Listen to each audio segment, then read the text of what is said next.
Fatal fatu Samoa Entertainment TV mai Samoa le nei fo so fo. A mai so tapo inga tama matina matua. Felava mo mai ai tato fasalonga le nei tulapo Amerika, New Zealand, Australia, Tutuila, Samoa nei, malo le soifua se nei fa. O le onga o fianga o le tangata le awa malo sile o lo atangia mai ai. Le mafo anga o le whao o ngā lima i vai moso le amtanga o le vai aso. Mamaliu e le tamae ono tolu tau sanga le matua. Sa tau mawhai e vao ma whaafile mu. O le FSS a inga e peo na tau ele komsina o leo leo au apa aulongo i tino Filipo i le tustala. Shalvin Chand o le observer. O le tamalea na aluatu e vao o na tali i mo na tei. E ao fiai maleli i talvou le luasfulu tau sanga. Ai a whai na il tama. O tua i ailo na tei e luasfulu tau sanga il whale tonu.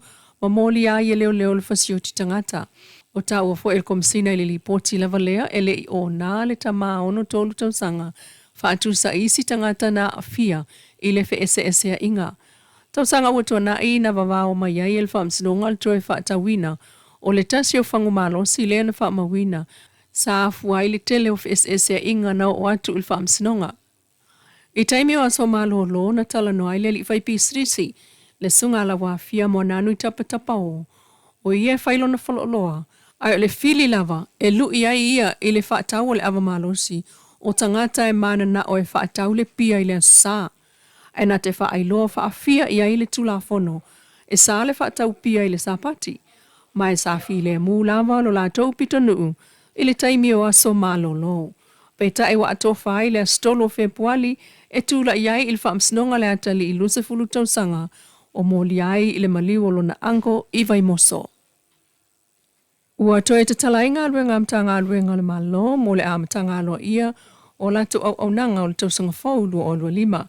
E toe fo i umane ai, ana tangata whainga aluenga mo le tautua maasani ai.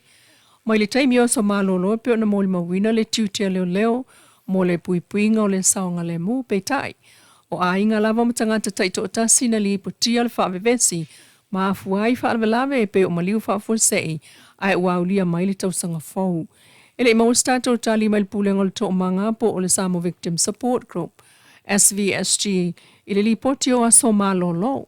Peta inta ual tato pa anga yelun so tanga vala la ta inga ruenga whaatino, al SVSG, na file mu lava le taimio a so malolo le neito sanga i mata upu vevesi, o sa wanga whaasanga i whanau, na taunu uatu ile ofisa. Vanga na ai mata upu masa ni le vā ulunga li. E alu lava le whaatala noa ino se tina. Ai tata i lava ina so tanga i fuala au whaasaina i au fia le aisa. Na ta ual tato pa anga lea. O le whale tonu le nā lea ua numela tasi nei. I le mafua anga o sa wanga ona o fuala au whaasaina. O le sa ilinga o le tafu e o sa wanga i ainga. Wafu ai ona whaatul whala poptonga. Le SVSG Youth Group. Po o talavou a le to manga, lea wa se e atu inu. E whaile sao o talavou i ngā luenga whaatino a walaya o oinai talavou i le tau fio sa wanga. Ia o atu ina whai a inga mawhanau, ai wa o oina la tau i a walai whaititi ai sa wanga i to tonu o a inga peitai.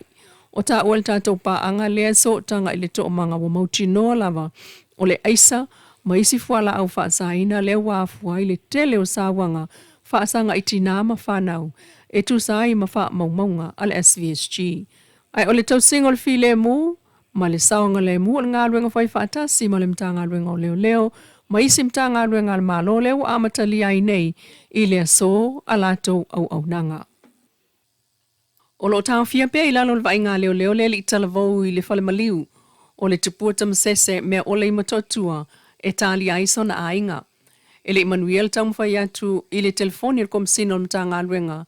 O leo mo se whaamtalanga peitai o ta ual tātou paanga e yailo na so o tanga vala lata i mtanga aluenga.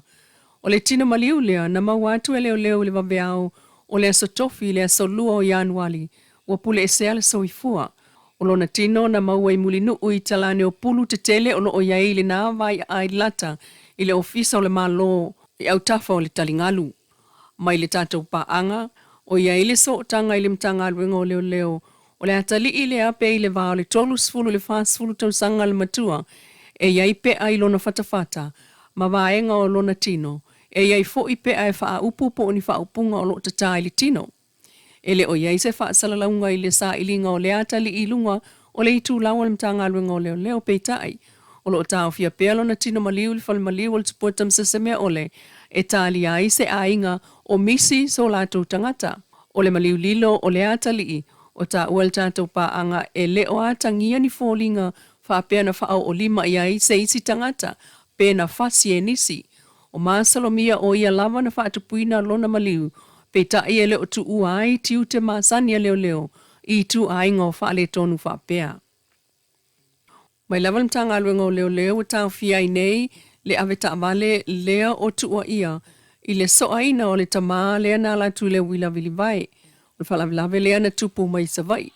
A soa mamali wai mai ua molia i nei le aveta vale o masalomia i le aveta vale whatamala ua mafua i le maliu. Pe ta elo o iei fo isa tamaa e mai mangiangi o lo tau fia i le whalma i telo le tupuatam se semea o le ima toatua.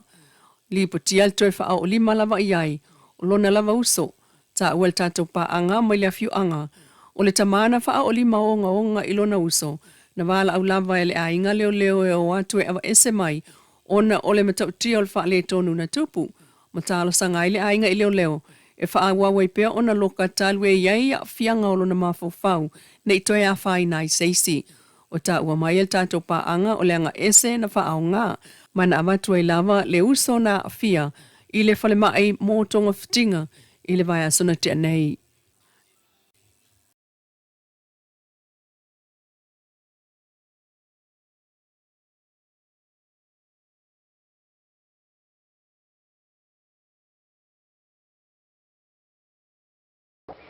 Se tautua le nā lau Samoa Entertainment TV mai Samoa le nei fo i aso e wha moe le lofo le tua tātou tui whiro e fo i aso atai au se wha poponga ai ma whaftai tuai i le Wendy's Design mai funga lei mo le wha la e.